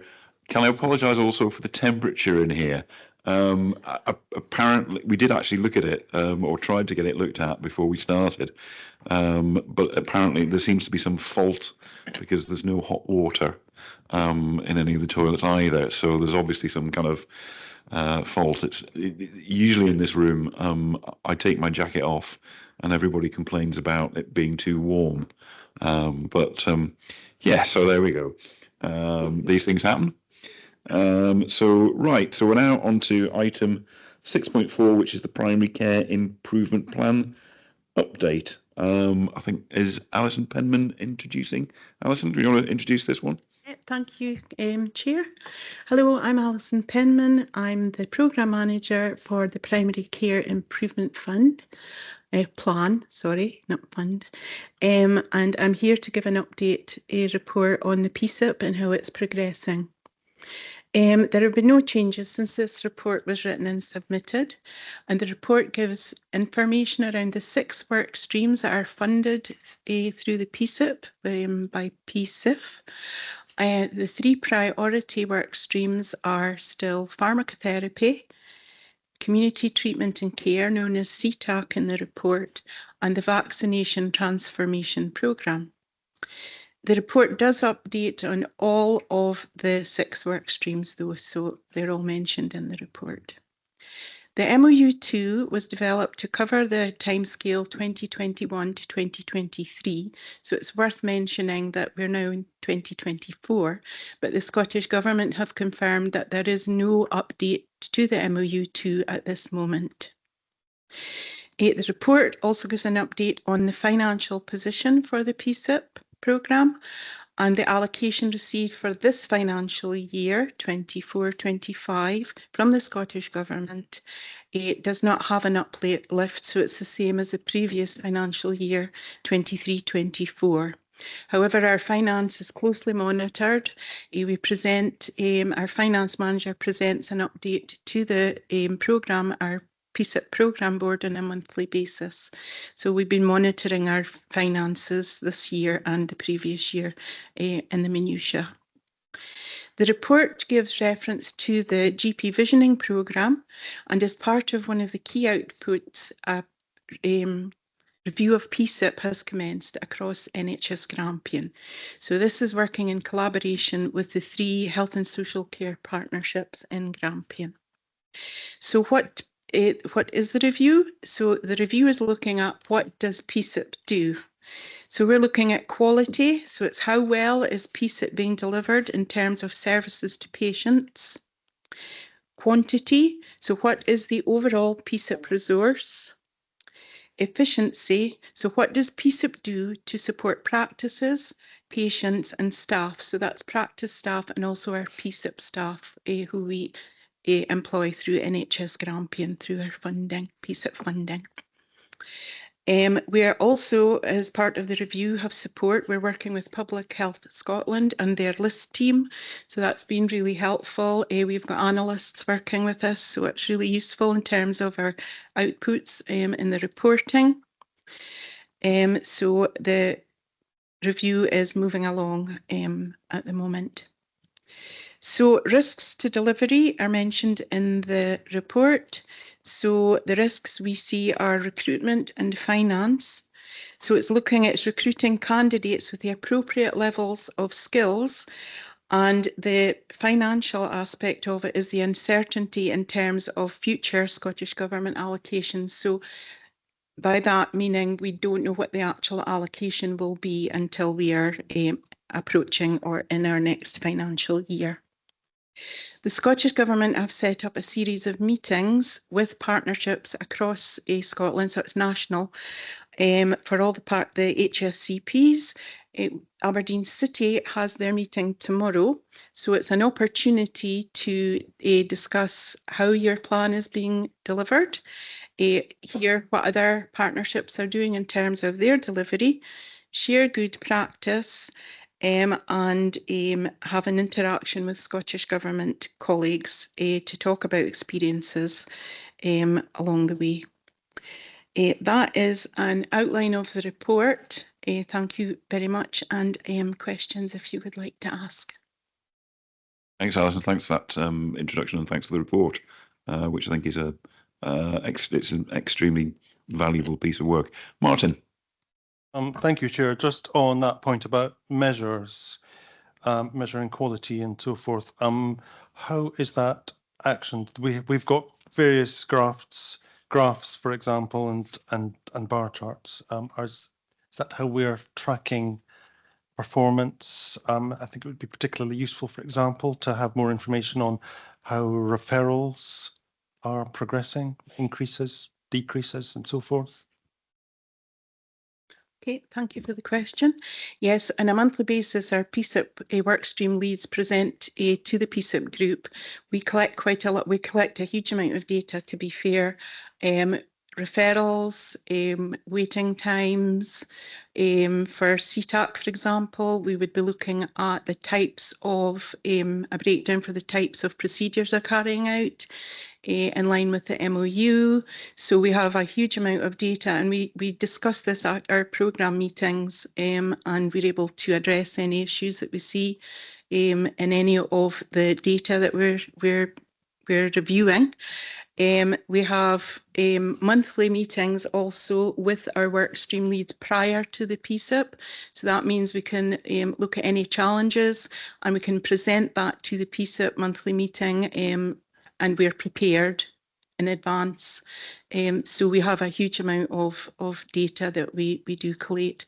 We've also been working on a document to look at the sort of spread of how we allocate across the practices for all the 6 work streams. So that gives us the opportunity to review that and have an oversight of what the practices are receiving in terms of the individual work streams. So there's an awful lot of data that we collate. Thank you very much for that. Yeah, an enormous volume of information to process. So this is an update. When will we get the next update? Because that will be a useful time to compare. It's an annual update, yeah. And the report will be presented to RAPC as well at the next meeting. Okay, that's fine. Thank you. Thank you for the questions. Okay, any more? Jennifer? Thank you. Yes, I just wanted to ask about performance monitoring, and it says item 5.2.3, it says that the Scottish Government requires a performance monitoring tracker to be completed biannually. Do you know whether that's publicly available, or would it be something that could be shared with this committee, for example? Thank you. Thank you for your question. I don't actually know the answer to that. We submit these twice a year. This year, because of how they've distributed the funding, Aberdeen City were only required to fill this tracker in once for this financial year, but we'll have to fill it in the spring of the year. But we could take that to our meeting that we're having tomorrow, perhaps, and I could ask that question. Oh, Susie's thinking that it probably is available nationally. Sorry, Chair, I'll just add in, the Scottish Government collates all the information nationally, so the national report is available publicly, but we'll ask a question about the local information that we submit, and that's how they track it nationally. Thank you, Susie. Sorry, and sorry, Alison, can you turn your mic off? Do I was say I've been in this room 7 years and I still do that. In terms of the publicly available paper, is the information aggregated, or is it, can you see what we're doing in Aberdeen, what they're doing in Argyll and Bute, what they're doing in Highland, for example? Now you're testing my memory, Chair. I believe that it's aggregated, but there may be, I think what they do is they aggregate the information, but they bring out case studies of examples of good practice and areas. But what I can do is look into that for you and send you the link so you can see it for yourselves. Yeah, I think that would be helpful. Yeah, yeah. Okay, thanks. Any more, Hussein? Thank you very much for the report, and also to all the teams that are doing fantastic work on the ground. You mentioned making sure that we have the right skills in the right place, and I just wondered, recruitment is something that comes up across so many strands of what we're doing as a partnership and also within NHSG more broadly. And I'm just wondering if you could maybe put a bit of meat on the bones as to how that's being joined up in terms of making sure that the recruitment and the skills placement that we need within PSIP is being joined up to the recruitment and the skills that we need within the rest of the sector and the system, please. Thank you. Thank you for the question. It has actually at times been challenging to recruit to the right level of staff that is required. And one of the work streams I could give an example of is the MSK, the physiotherapy service, first contact practitioners. So there is a requirement for the right level of staffing for that service, and it has been challenging at times, but this isn't just for Aberdeen City, it's across Grampian and it's across other partnerships as well. And the same with our city visits team. They have got advanced clinical practitioners, so sometimes that's challenging as well, just to find the right people. So at times the option has been to take on a lesser qualified member of staff and train them up into the positions. So that's how we have how the work streams have tackled that across PSIP, because it can be viewed as quite niche in terms of what it is that they're delivering. Okay, any more questions? No. In which case, are we happy to agree the recommendations, which is just to note the report, and maybe if we could have the link to that report circulated. I don't think we need to add that as a recommendation or anything, but just if we could do that. So happy to agree. Thank you.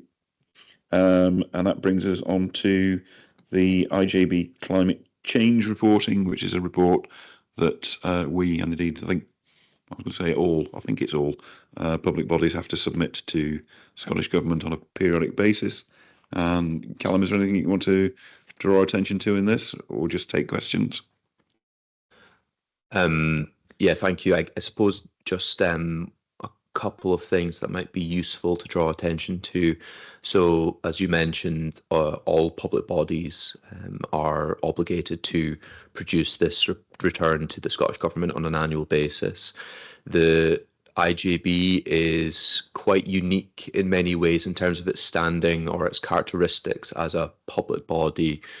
For example, we don't directly employ staff, and particularly with regard to accountability and responsibility of climate change governance, that largely sits with our parent organisations, Aberdeen City Council and NHS Grampian. So because of this, the actual template requiring completion is quite substantial. And what that also means, though, is that there are large proportions of that which aren't actually appropriate to us given those characteristics. So that is why the appendix is the format that it's in. This is the same format that was developed and agreed in the previous year and presented to the IJB, whereby we have only decided to include excerpts of relevant fields for the information of the IJB. That's the only point I think would be useful just to reiterate at this stage. Thanks, Callum. And that makes complete sense. Martin. Thank you, Chair. Yes, so the feedback notes that the IJB does not have what you might call a significant role in tackling climate change. However, we would not, I'm sure, want to give the impression that we do not have a view, that we do not support action to tackle climate change. So I think it's positive to have there. So, for example, there's some of the feedback is recommending including reflection on climate change actions. I think that's in our governance and management responsibilities. So that's good. I think that's good. We always need to find any ways we can informally, for example, of how we can be more environmentally responsible. So yeah, although our role is limited. We always have to remain as active as possible in thinking about how we can be greener in whether it's in commissioning, in delivering services, and so forth. So thank you. Thanks for that, Martin. Any other questions, comments? Shona. Yeah. Thanks. It was just to raise awareness that at the next Commissioning Academy, the topic is actually on climate change as part of the ethical commissioning principles. So we're trying to ensure that our providers, that our service users and IGB members understand the impact of climate change on what we do and how we commission. So that might be of interest to members to come along. It's the last Tuesday of the month. Oh, thanks for that, Shona. Oh, Chair, if I might come in on that. Yes, Phil. Yep. Sorry, hand. Thank you very much. Shona has already made one comment I was going to make, which is about the Commissioning Academy. I'm actually presenting the overall work for the Commissioning Academy, wearing my hat as the climate and health lead within the Public Health Directorate for NHS Grampian. I would just like to emphasise some of the comments that Martin actually was making there. In some regards, the Health and Social Care Partnership on behalf of the IJB has a limited role to influence work for both of its parent organisations on the net zero agenda when we are dealing with facilities. I think there are clearly elements in there in relation to procurement and use of some of those facilities, particularly transport facilities. However, I think we shouldn't underestimate the value of the contribution we can make to net zero through changes in the way we undertake service delivery. I think for anyone who is now being made aware of the Scottish National Adaptation Plan, the national work around climate emergency relief is moving much more towards the way in which we adapt our services, both in terms of their ability to contribute towards net zero, but also in developing our ability to adapt to the climate as it will become. And I think within that, the IJB has a key role to play in encouraging and supporting the Health and Social Care Partnership and those who are commissioned by the Health and Social Care Partnership to ensure that those services can be adapted to what will become our new normal in not too many years' time. Climate change is locked in. It is not going to, we're not going to know if we're on a significant exponential increase in global climate warming within the next 14, 15 years. But even if we don't, we will have to adapt to the world as it's going to become. And I think that must become the major focus of our response, not necessarily simply carbon accounting. Thank you. Thanks for that comment, Phil. Points well made. Any more questions or comments? No more hands that I can see. In which case, are we happy to agree the recommendations? Thank you. That then brings us on to item 6.6, which is the Chief Social Work Officer Annual Report for 23-24. This one's for Graham Simpson. Graham, do you want to say anything on this one?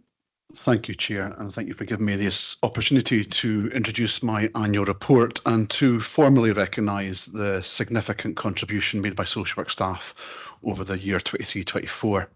Every day, colleagues across social work go the second mile to protect, support and enable vulnerable children, young people and adults to maximise their potential and realise their own individual aspirations. Social work is a complex discipline, and as the board has already heard this morning, the operating context, both from a demand perspective and from a financial perspective, is adding to that complexity. The report cannot summarise every aspect of social work activity. It also recognises the interconnected nature of social work and the critical need for justice, adults and children's social work services to work collaboratively, given the multidimensional needs of individuals and families. It also requires social work to work on a collaborative and increasingly integrated basis with partners, health and education, and the third sector as well. There is much in this report to be proud of, but we recognise our improvement journey is an ongoing one, and we will continue to work to ensure that we develop services that are responsive to the needs of those who require to access social work services. We also want to continue to our shift to ensure that we move increasingly to a preventative lens, to prevent the escalation of need.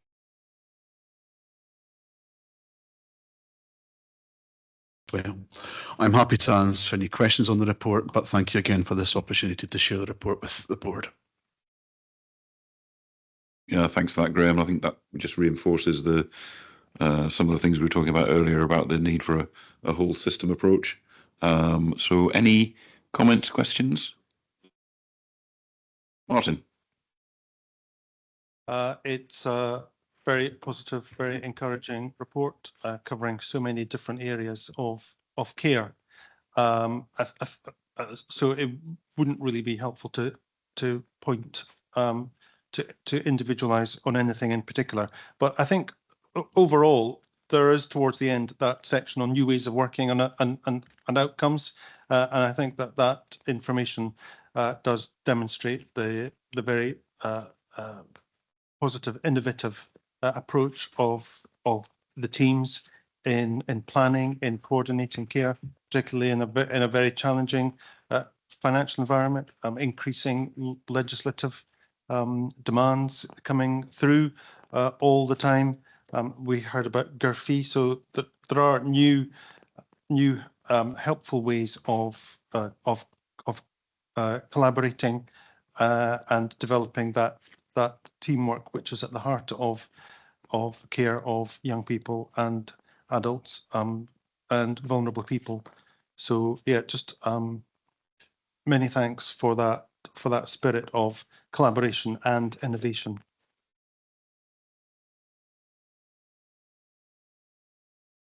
Thanks for that, Martin. Richie? Yeah, thanks again for the report. Always really helpful to see. I guess just given we're in this meeting, would there be any particular piece of advice or observation you'd have in terms of the issues facing health and social care partnerships that you want to draw attention to particularly? Just I guess to give us any additional food for thought in terms of how we might need to think about certain things as we look ahead. Thank you very much, Richie, for that nice, simple question. I'm going to look to my colleague on my right to sort of support in relation to this, given her role in leading the social work profession within the partnership, but from my own perspective as well, recognising that how do we continue to measure the complexity of need that is coming forward is, I think, a challenge for all disciplines. We speak about it and recognise it in all that we do, but actually how do we really begin to sort of measure and quantify what that complexity looks like in terms of a service response, in terms of a staff time is something that we need to think about as well. I think at times it's difficult and frustration. There are valuable and competing priorities. You know, how do we balance the competing priority for early discharge to actually prevent individuals going into hospital at the same time? Often it's the same resource that's required to respond to both those individuals in those circumstances. And so how do we absolutely ensure that really preventative lens around it as well? I think we can't get away from, and there was a question already raised within the financial paper question, just around the impact on staff, and actually it's our duty to look after the well-being and of our staff, and if we don't keep an eye on that, then I think there is we're adding complexity and risk to the environment in which we're working in. I think that we need to continue to look at that. And I know that there is a staff wellbeing approach within the IGB as there is within the council as well. And I think that we need to work with our managers at an operational level to support them to be the most effective they can be at supporting those on the ground delivering the core services to families around that as well. So those are some of the challenges. Claire, I don't know if you want to add anything. Thanks, Graham, for passing it on to me. So, I thank you for your question, because you're right, and I think as we've heard, there's been so much work, and it shows within the Chief Social Work Officer report. And I think, you know, social work every day with complexities. They manage really high risks. I think if we think about our social work principles, is to getting it right for everyone, person at the centre. So our financial challenges just now is very difficult for social work, because we want to get the best outcomes for people. That said, public services have to be equitable right across, and we have capacity and resources we have to meet the demands, and we have seen such an increasing demand over the last few years, but in particularly over this last year. So it's around ensuring that we can still meet people's needs, doing things differently, but still putting somebody at the centre of the care that we do, and we will always keep people safe. You know, when we have got financial challenges, but public protection, adult protection, child protection is always our priority. Thanks for those answers. Any more comments or questions? Phil, is that, do you want to come in? Sorry, I'm trying to get it down and I can't. Sorry, that hand shouldn't be raised. Not to worry. This sometimes happens to all of us, I think, from time to time, for no apparent reason. And right, okay. No other hands. So are we happy to agree to the recommendation to note the report? Thank you very much. That would then bring us on to, it would have brought us on to 7.1, which is the draft strategic plan. But as we discussed earlier, we've agreed to defer that to a later meeting. So that then brings us to 7.2, which is to note the new legislation on safe access zones around abortion services. Sandy? Thank you, John. This is really an item for noting, but I'm happy to answer questions. So really, in summary, what we're highlighting to IGB colleagues is that new legislation came into power in Scotland in July this year that describes a number of protected premises, as they call it in the legislation, outside which people cannot do various things, such as protesting. And the main reason we're highlighting it today is that one of those areas is one of the partnership resources just a mile away or half a mile away at the health village. So it's really highlighting to people that is now the law. We will operationalise any responses that we need to, but I'm happy to answer any questions. Thank you. Okay, any questions for Sandy on this one? Nope. Okay, in which case, can we agree the recommendations to note the new act and to note the information contained in the report? Happy to agree? Great, thank you very much. That brings us on to the independent living and specialist housing provision market position statement. So I think James Maitland's going to introduce this one, or is it Kay? It's me, Chair.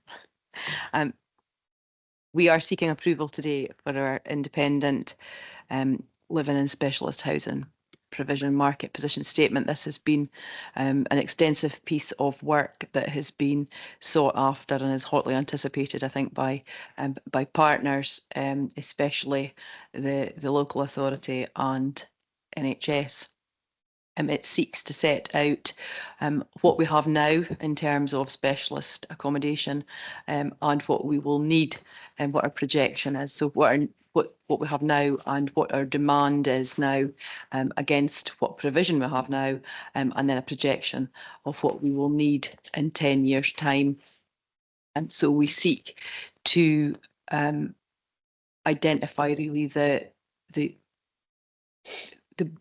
main purpose is to ensure that we have a provision of accommodation that will meet the needs of the demographic of the city, which right now, as you will note from the tables at the back of Appendix 1, we do have quite some considerable gaps. And Martin mentioned earlier Stonywood, and Stonywood is, of course, one of our projects, if you like, to address the shortage or gap in provision. I'm happy to take any questions. Any questions for Kay on this one? Martin. Thank you. Planning ahead for a 10-year timescale carries risks, and just looking for reassurances that the data that's been evaluated and the conclusions are robust and sound, because that is a lot can happen in 10 years.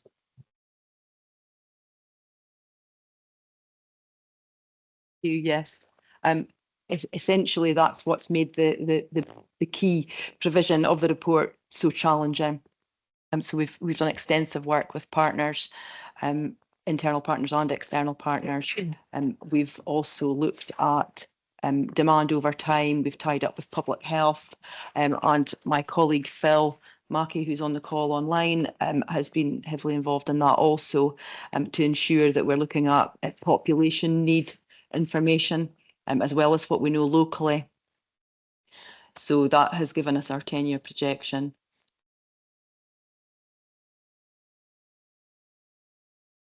Okay, anyone else want to come in? No. Okay, in which case, are we happy to agree the recommendations? Thank you very much.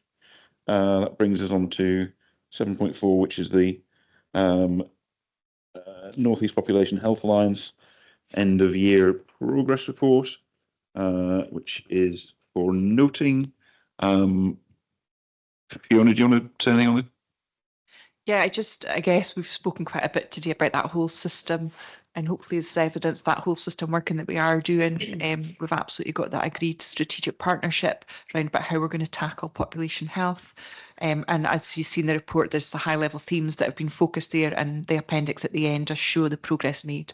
So some good progress in the first year, and look forward to continued partnership going forward. Happy to take any questions. Any questions for Fiona on this one? Not seeing any hands. Okay, are we happy to note the report and also to request a further update in a year's time? Happy to agree? Yep. Great, thank you. That brings us to 7.5, which is the Specialist Mental Health and Learning Disability Services, discharge without delay. Who is Claire? You.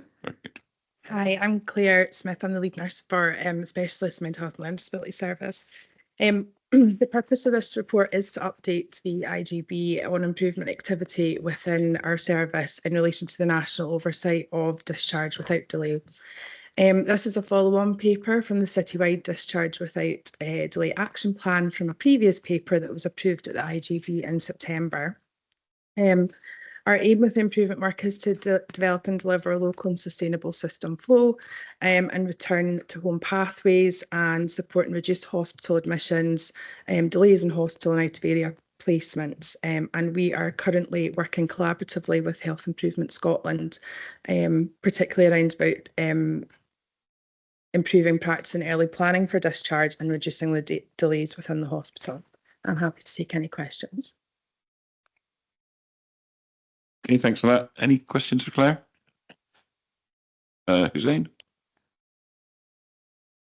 Not so much a question, John, but I suppose just a very welcome comment that it's really good to see that wraparound model that we're now starting to put into effect, especially move into a more proactive way of doing things. As soon as I really like the comment in the report that the conversations around discharge and the conversations around the caring support that people will need starting to take place right from the point of entry into the system, as opposed to perhaps previously when those conversations would take place at a later time. And hopefully as that work proceeds, that will then also enable our staff to have the capability and the flexibility to put in place those arrangements and work towards the objectives around delayed discharge. So very much welcome the report and also the approaches that have been taken. Thank you, John. Thanks for that. Any more comments or questions? Nope. In which case, can we agree the recommendations? Thank you very much. Which brings us to 8.1, which is the position of the out of hours primary care GMED service. Magda. Good afternoon. Yes, I'm here. I'm Magda Pocik-Minia. I'm the service manager for GMED, and I'm here with Martyna Chlost, who's the deputy service manager. I'll just highlight the main points of the report, and then I'm happy to take any questions. So the report purpose is to update the Aberdeen City IGB on the progress of the redesign work that has been commissioned by the 3 chief officers. Recommendations coming from the report are for the IGB to note the establishment of the program board, note the principles of the redesign and the timeline for the program board. The vision of the redesign is to enhance quality, safety and efficiency of the service by finding the balance between clinical governance, patient safety, staff governance and financial pressures within the service, with a focus on prevention and improving patient outcomes. The timeline has been extended following learning of best practice shared by other out-of-hours services recently, so we are trying to accommodate that practice within the work we are carrying out. So we have committed to January 2025 deadline to develop and deliver proposals. It's also important to notice that we are engaging with Health Improvement Scotland and following the planning with people principles around the engagement and communication with stakeholders, patients and staff within the service. City and Shire IGBs will be consulted first prior to submitting final proposal to Moray IGB as the host. Thank you. Thanks, Magda. Any questions or comments on this one? Martin.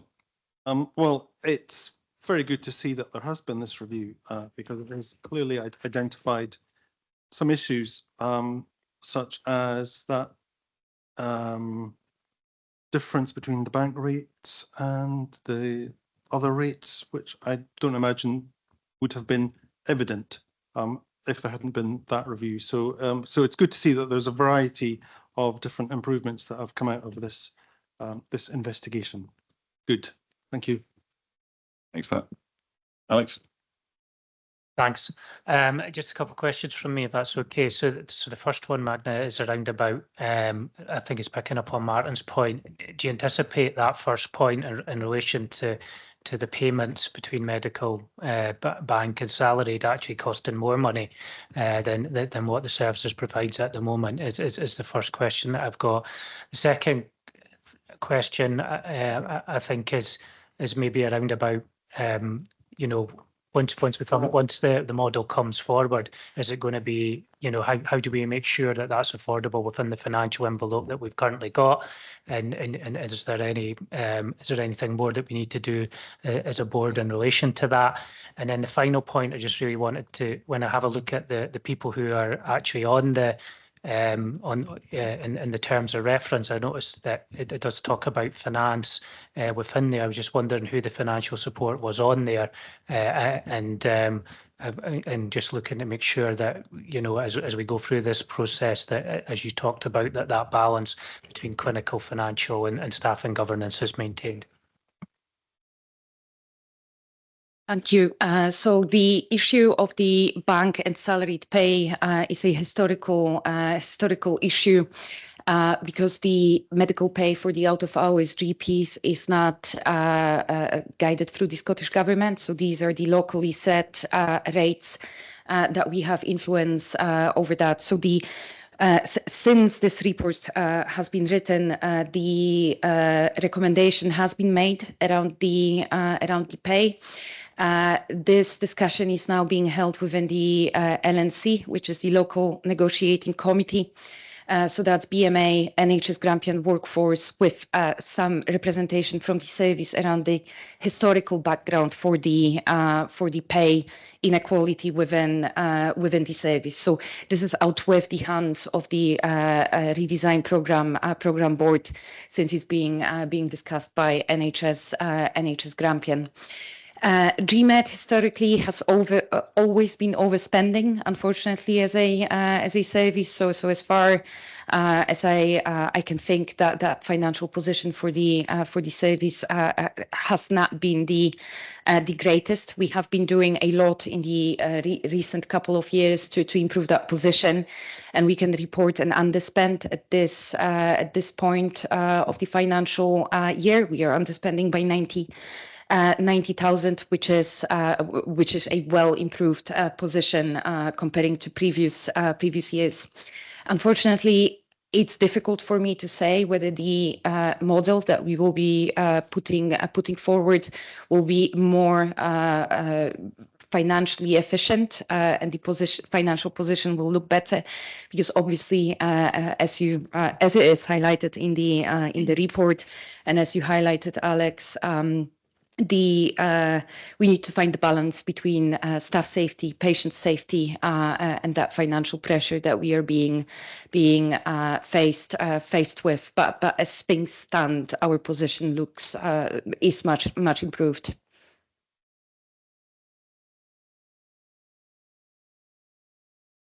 Do you want to go back, Alex?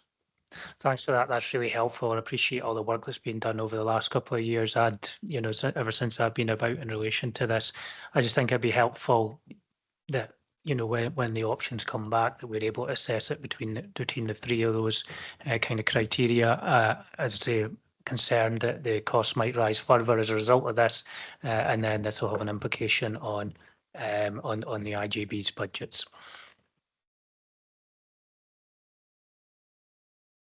Can I come back in and to respond to final question that I forgot about? We have the support from the Mori Health and Social Care Partnership Finance. So Bob Siverite is the finance manager on the program board. Okay, any more questions, comments? Any hands on screen? Not see any. Nope. Okay. Great. Okay. In which case, can we agree the recommendations? Thank you very much. And that just brings us to the dates of upcoming meetings and seminars.